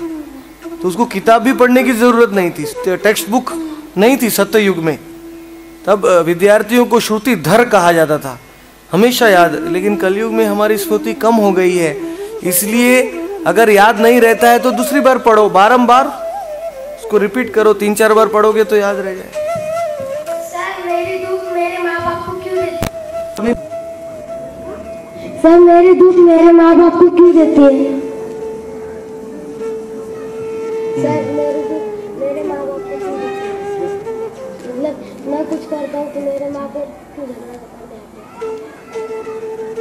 मैं कुछ करता हूँ तो माँ बाप झगड़ा क्यों करते? माँ बाप तुमको तुम्हारे लिए केयर करते हैं, उनको तुम्हारा अच्छा हो वो चिंता है। तुम अच्छा बनो उसका वही चिंता है। वो जो तुमसे झगड़ा नहीं करते हैं वो तुमको सुधारने की कोशिश करते हैं। पहले वो कड़वा लगता है लेकिन बाद में बड़े हो जाओगे तब पता चलेगा कि अच्छा किया था। मुझे आपसे कुछ पूछना है। मेरी माँ ने दीक्षा लिया है और मैं ये चाहती हूँ कि मुझे भी दीक्षा लेना है आपसे।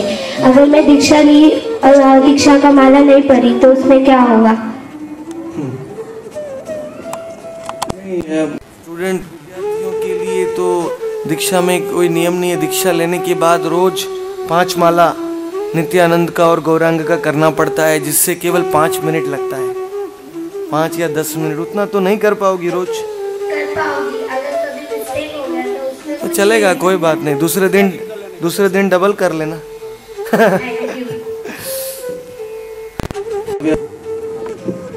गुरुजी, हमें पिकनिक जाने का रहेगा तभी भी माँ बाप हमें क्यों रोकते हैं?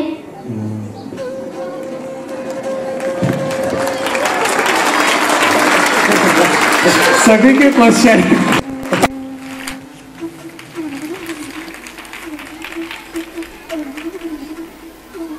और पिकनिक तो स्कूल से जाता है ना, तो स्कूल का तो नियम माँ बाप को फॉलो करना ही पड़ेगा।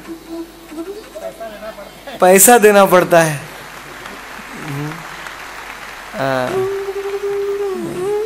अगर माँ बाप रोकते हैं तो माँ बाप को, टीचर को बोलना, तो टीचर माँ बाप से बात करेंगे, प्रॉब्लम सॉल्व हो जाएगा। हम लोग मम्मी लोग को बोलते हैं हम लोग घूमने जाए, कभी वो लोग मम्मी लोग नहीं क्यों बोलते?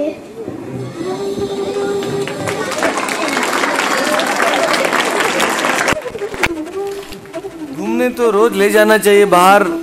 थोड़ा सा घूमने से बुद्धि भी खिलती है, बाहर की हवा, ऑक्सीजन मिलता है ज़्यादा। थोड़ा सा चलना चाहिए दिन में थोड़ा, तो अच्छा है।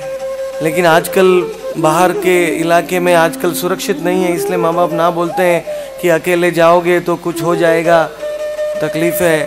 तो घूमने के लिए जाना है तो माता पिता या भाई या उसके साथ जा सकते हैं, अकेले नहीं जाना है। जी हम पेपर आते तो हम पेपर देते हैं, तो पेपर सामने आते तो हम कंफ्यूज हो जाते। परीक्षा के लिए बहुत तैयारी किया है लेकिन पेपर सामने आता है तो सब भूल जाते हैं, कंफ्यूज हो जाते हैं। ये कंफ्यूज उन लोगों होते हैं जो आखिरी दिन में पढ़ते हैं।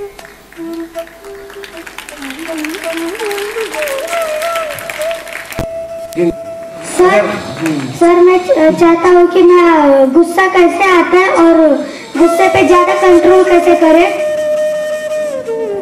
गुस्सा क्यों आता है? क्रोधात् भवति सम्मोहात् स्मृति भ्रंशात् बुद्धिनाशो। अगर गुस्सा आएगा तो आपकी बुद्धि खत्म हो जाएगी। अच्छा क्या है बुरा क्या है पता नहीं चलता। जब हम गुस्सा हो जाते हैं तो हमारा मित्र कौन है हमारा शत्रु कौन है हमको पता नहीं चलता। तो इसलिए गुस्सा बहुत बुरा है। काम एष क्रोध एष रजोगुण समुद्भव महाशनो महा, हमको दुर्गति में ले जाता है। इसलिए गुस्सा आता है तब क्या करना चाहिए? गुस्सा आता है तब गुस्सा नहीं होना चाहिए। जब गुस्सा आता है तब 5 मिनट साइड में चले जाओ, शांति से ये 2 मंत्र बोलो, नित्यानंद नित्यानंद गौरांग गौरांग, और 5 मिनट में गुस्सा उतर जाएगा। जो कुछ बच्चे आफ्टरनून के अगर आ गए बाहर तो अंदर आके खड़े हो सकते हैं, पेरेंट्स लोग के साथ में यहाँ राइट साइड में खड़े हो जाइए आप लोग अंदर। जैसे ही गुस्सा आता है उसको तुरंत प्रयोग नहीं करना चाहिए, 2 मिनट रुक जाना चाहिए तो गुस्सा चला जाएगा।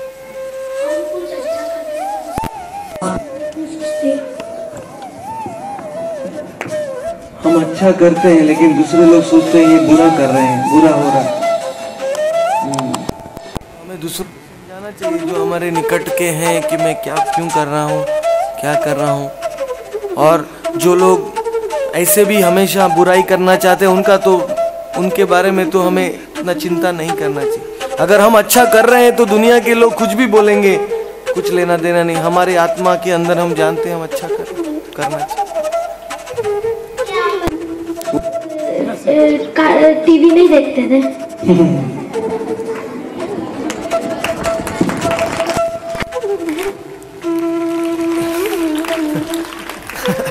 जब मैं छोटा था तब टीवी ब्लैक एंड वाइट था। तो ब्लैक एंड वाइट टीवी देखने में इतना मजा नहीं आता है, इसलिए मैं टीवी कम देखता था।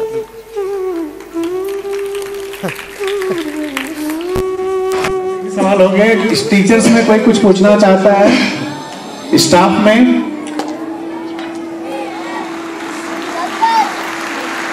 स्टाफ में किसी को कुछ पूछना है? अब एक काम करिए, एक बच्चा जो भी कुछ आप फूल लेकर आए हैं, 1 बाय 1 आएगा और यहाँ आके जाके फिर वहीं बैठ जाएगा। 1 बाय 1 आ जाओ, इधर से स्टार्ट।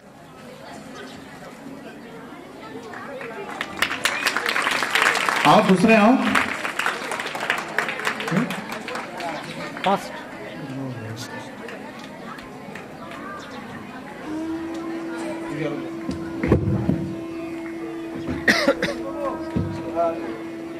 सब बच्चे थोड़ा ध्यान दीजिएगा। जब हम लोग प्रणाम करते हैं ना, ऐसा नहीं, मामी पापा को, किसी को भी, बुजुर्ग को ऐसा हाथ रख के नहीं, ऐसा नहीं, ये नहीं। सभी लोग पैर छूकर प्रणाम करेंगे। ऐसा नहीं, पैर छूके नहीं, ऐसा दंडवत प्रणाम करने।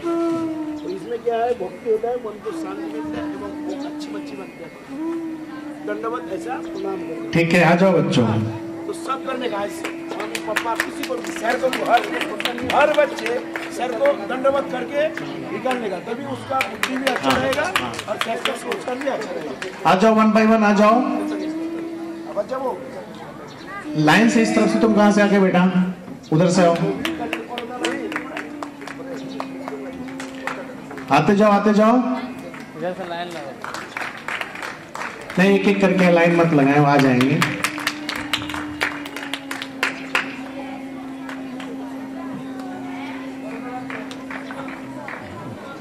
वन बाय 1 आ जाओ। इस तरफ से नहीं, मना किया ना, उस तरफ से पहले आ रहे हैं। सब लोग फूल लेकर आए।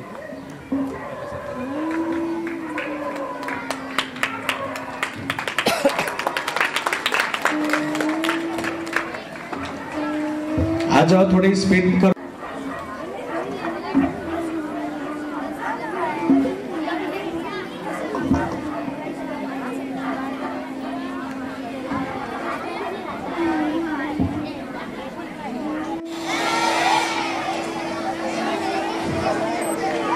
गोविंद बोलो हरि गोपाल बोलो गोविंद, गोविंद बोलो हरि गोपाल बोलो, श्री राधा रमण हरि गोविंद बोलो। सभी बोले और खड़े होकर नृत्य करें। दसों दिशाएं इससे पवित्र होती है भगवान के नाम से, नाम संकीर्तन से दसों दिशाएं पवित्र होती है, भूमि का पाप दूर भागता है। गोविंद बोलो हरि गोपाल बोलो, करिए सब। श्री राधा रमण हरि गोविंद बोलो, गोविंद बोलो हरि गोपाल बोलो, राधा रमण हरि गोविंद बोलो। शब्द ब्रह्म होता है, अपने मुंह से अपनी आवाज निकालते हैं तो वो वायुमंडल में डोलती है और वायुमंडल शुद्ध होता है। गोविंद बोलो हरि गोपाल बोलो, गोविंद बोलो गोपाल बोलो, हरि गोविंद। भगवान के कीर्तन से सारी इंद्रियां कंट्रोल में हो जाती है और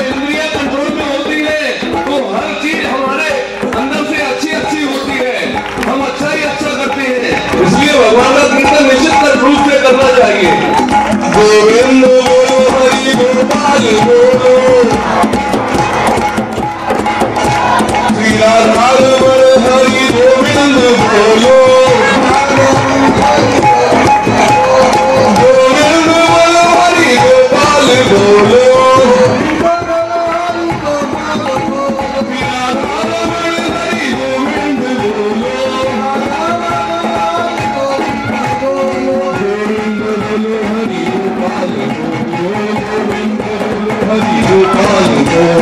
राधा रमण हरि गोविंद बोलो।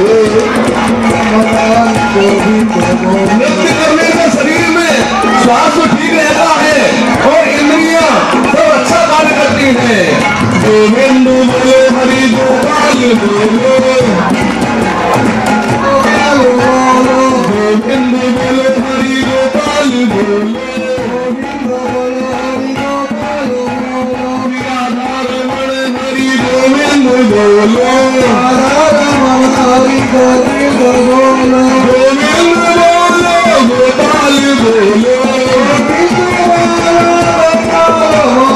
राधा रमण हरि गोविंद बोलो। इससे अच्छा कोई व्यायाम भी नहीं है। गोविंद बोलो हरि गोपाल बोलो,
कृष्णाय वासुदेवाय हरे परमात्मने सर्वक्लेशनाशाय गोविंदाय नमो नमः।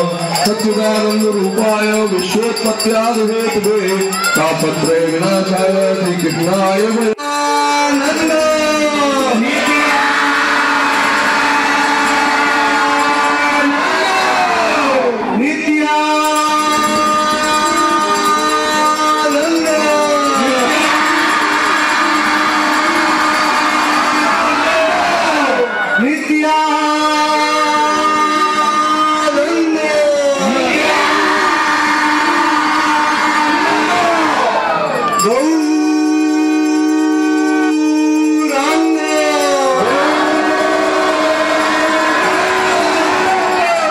बड़े बच्चों का आवाज और जोर से आना चाहिए पीछे में।